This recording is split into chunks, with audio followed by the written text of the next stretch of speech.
Allez, c'est parti, nous sommes à présent avec Pôle emploi et les 16 heures passées de quelques minutes. Et comme chaque année, eh bien, nous allons retrouver Catherine. Catherine, bonjour. Bonjour Olivier. Comment ça va? Très bien, merci. Ravie d'être ici.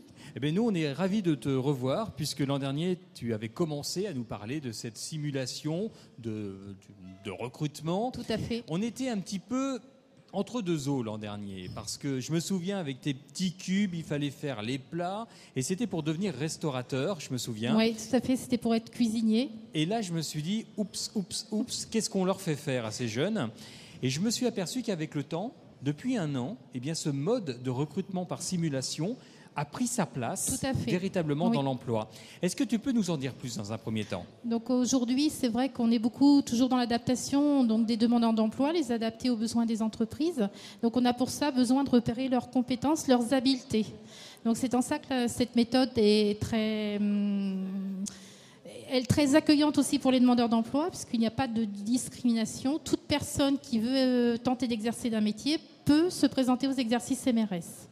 Sachant que cette méthode est validée par l'entreprise qui va recruter, puisque le personnel vient faire un étalonnage de la séance. Il nous valide la séance. Donc ça veut dire qu'aujourd'hui, le recrutement ne se fait plus à travers simplement la lettre de motivation et le CV, tout à fait, mais se fait par simulation. Voilà, à partir du moment où l'entreprise est ouverte à une nouvelle méthode de recrutement, on oublie complètement le CV et on travaille sur l'habileté de la personne.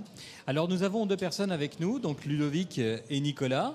Alors Ludovic, bonjour. Bonjour. Vous savez que vous allez tenter de faire quelque chose pour devenir soudeur. Oui. Êtes-vous soudeur? Non. Vous savez ce que c'est que le métier de soudeur? J'ai une idée en tout cas. Donc des aptitudes, une habileté en tout cas de la main. On va voir si je l'ai. Alors on va voir effectivement. Nicolas, est-ce que vous êtes soudeur? Non plus. Que faites-vous dans la vie? Je suis ingénieur fonderie. Ingénieur fonderie, donc ça veut dire dans les bureaux, ça? On va dire ça comme ça. D'accord. Votre métier? Commercial. Je crois qu'on va se marrer. Alors, Catherine, on va vous demander, Nicolas et Ludovic, de vous approcher de ces caissons. Voilà, donc ce sont des caissons. Donc, sur ces caissons, vous avez donc des feuilles qui représentent des objets dans lesquels vous devez souder, bien sûr, à l'aide d'un outil très particulier qui est donc un marqueur, mais qui représente la forme d'un chalumeau. Et donc, en fait, vous devez toujours souder de droite, quand vous partez d'une pièce de droite vers la gauche, sans s'arrêter et sans faire de suspension de trait. Et vous devez démarrer dans une case que vous avez ici et vous arrêter dans la case sans dépasser. Catherine, si je suis gaucher? Alors, si tu es gaucher, donc est-ce qu'il y a des gauchers déjà? Non, mais je suis toujours un petit peu l'embêteur. Donc, en fait, de toute façon, on est aussi, on adapte parfois le caisson. Normalement, vous ne devez pas bouger le caisson. D'accord. Donc, c'est aussi la personne qui doit se mettre dans sa position. On est souvent dans des positions contraintes en soudure, donc la personne doit aussi s'adapter. Alors, on facilite un petit peu sur l'exercice MRS. On positionne les feuilles pour les droitiers à droite à l'intérieur du caisson et à l'extérieur, et pour les gauchers à gauche. Alors, d'après ce que j'ai cru comprendre, donc, il va falloir tracer un trait rouge dans les deux lignes. Tout à fait. Et éviter d'en sortir. Éviter d'en sortir et ne pas s'arrêter. C'est-à-dire qu'il faut faire un trait continu. Donc là, ça correspond aux habiletés de réaliser des gestes précis dans des positions contraintes. Alors pour l'instant, on l'a fait debout, la position? Oui, on peut aussi la faire autrement. Je sais pas, je connais pas du tout le métier de soudeur. Un soudeur peut très bien travailler par terre. Parfois par terre aussi, on n'a pas toujours les dispositions, donc on peut faire travailler quelqu'un par terre. Et dans le cadre de la séance MRS, on a aussi du matériel avec des genouillères et travailler donc sur le sol. Je m'en occuperai tout à l'heure de ça. D'accord. Alors, on va leur demander de tracer. On va leur demander de tracer, sachant que cet exercice-là, il dure à peu près 20 à 30 minutes sur une séance qui dure 2h15. D'accord. Puisque dans cette séance, on va aller rechercher la capacité à travailler sous tension et dans la durée, utiliser la vision spatiale, procéder à des contrôles et vérifier la qualité du travail et rendre compte, et bien sûr comprendre, respecter des normes et des consignes simultanées. Donc c'est 2h15 de séance qui représentent les habiletés du métier de soudeur. Alors là, on ne va pas les garder 2h15. Non, on va éviter. On va éviter. Donc, Ludovic et Nicolas, vous allez devoir tracer un trait Voilà. sans vous arrêter, sans sortir des lignes. Et on va voir si vous êtes capable de devenir soudeur. Alors moi je suis gentille, la feuille sur le haut du caisson, c'est en fait l'exercice. Donc là pour l'instant vous n'êtes pas minuté, mais après vous aurez 3 minutes pour réaliser l'autre soudure. Donc vous avez 1, 2, 3, 4, 5, 6, 7, 8 faces à exécuter. D'accord, donc là ils commencent par ceux qui veulent. Vous par le numéro 1 et ainsi de suite. Ah oui, je n'avais pas vu qu'il y avait des numéros. Ils sont numérotés. D'accord, alors les garçons, allez-y, on Voilà. va vous regarder. On vous regarde faire. Et je vais demander à Nadine de venir nous retrouver. Nicolas, Ludovic, vous pouvez commencer, on va voir si vous allez être... Donc toujours de droite à gauche et sans s'arrêter. Ah, tu vois, il aurait commencé comme moi, de gauche à droite.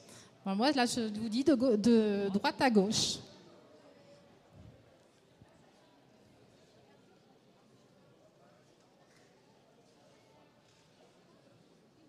Donc voilà, il faut quand même avoir un geste assez précis et assez sûr.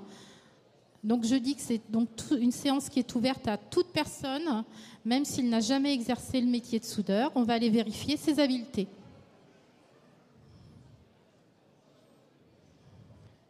Alors on fera un point au bout du 3e. On peut peut-être prendre de celui du milieu qui sera peut-être un peu plus compliqué. Nadine, si tu m'entends, j'aimerais bien t'avoir parmi nous vous ne devez pas sur toucher le le stand. caisson, messieurs, normalement. En plus, vous ne devez pas toucher parce que vous pouvez travailler sur des pièces. Normalement, voilà.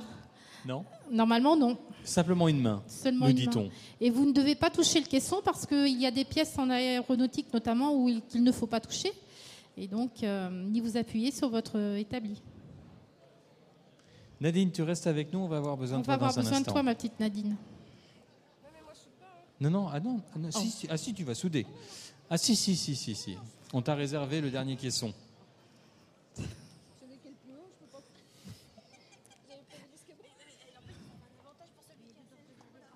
T'inquiète pas, on le mettra à hauteur.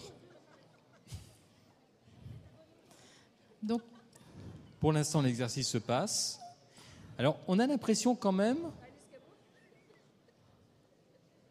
que Nicolas est un petit peu mieux que Ludovic. Je voudrais pas les déconcentrer, mais c'est pas mal Ludovic quand même, c'est pas mal.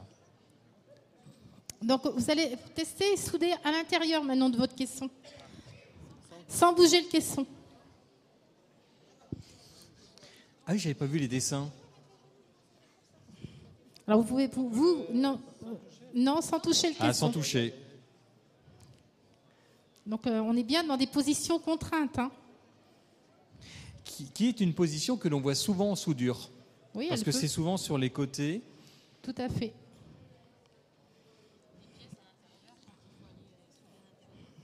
Eh ouais, tout à fait, ouais.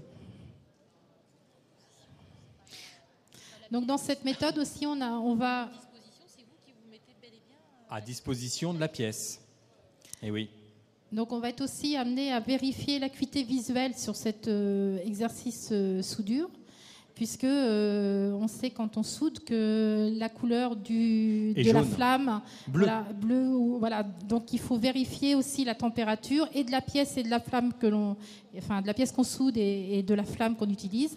Donc on va être aussi amené à vérifier l'acuité visuelle. Parfait.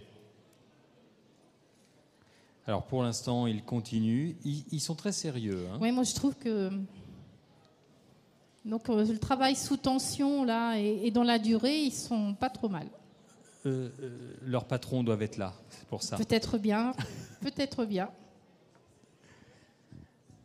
Alors, après il y aura un 3e dessin qui vous attend.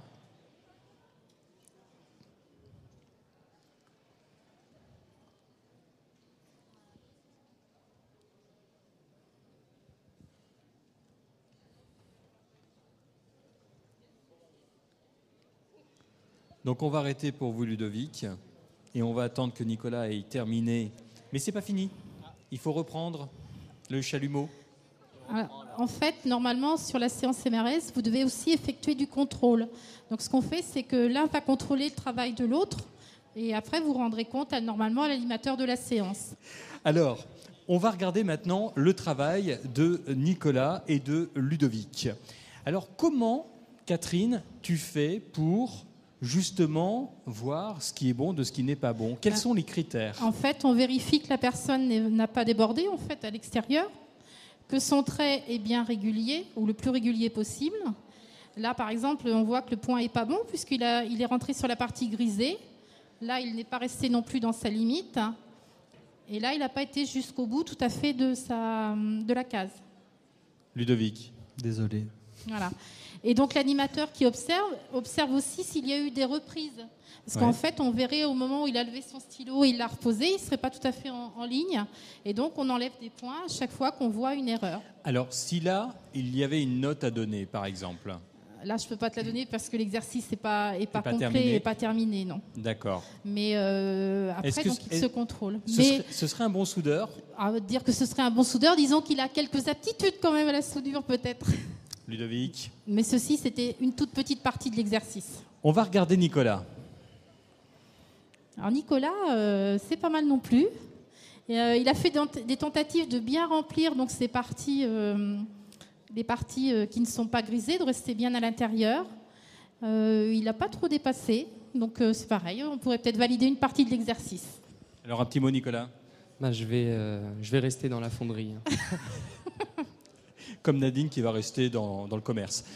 Bon, en tout cas, merci à vous deux. Merci à vous, en tout cas. On vous remercie beaucoup de vous être prêtés à ce jeu, entre parenthèses, qui n'en est pas un. Un jeu, non, parce qu'on est vraiment sur du recrutement. Combien, aujourd'hui, Catherine, y a-t-il d'exercices de la sorte? Pratiquement pour tous les métiers. Te dire combien il y en a, je ne l'ai pas en tête pour te dire, mais aujourd'hui, tous les métiers peuvent passer par une séance CMRS. Si le kit n'est pas existant, il peut être construit pour l'entreprise. D'accord. Donc on vient à Pôle emploi et on dit voilà, moi j'aimerais bien pouvoir recruter quelqu'un sur ce domaine-là. Oui. Est-ce que vous pouvez créer une simulation? Alors en fait, il faut que ce soit des recrutements qui soient quand même un petit peu conséquents, puisqu'on est vraiment sur l'ingénierie de recrutement.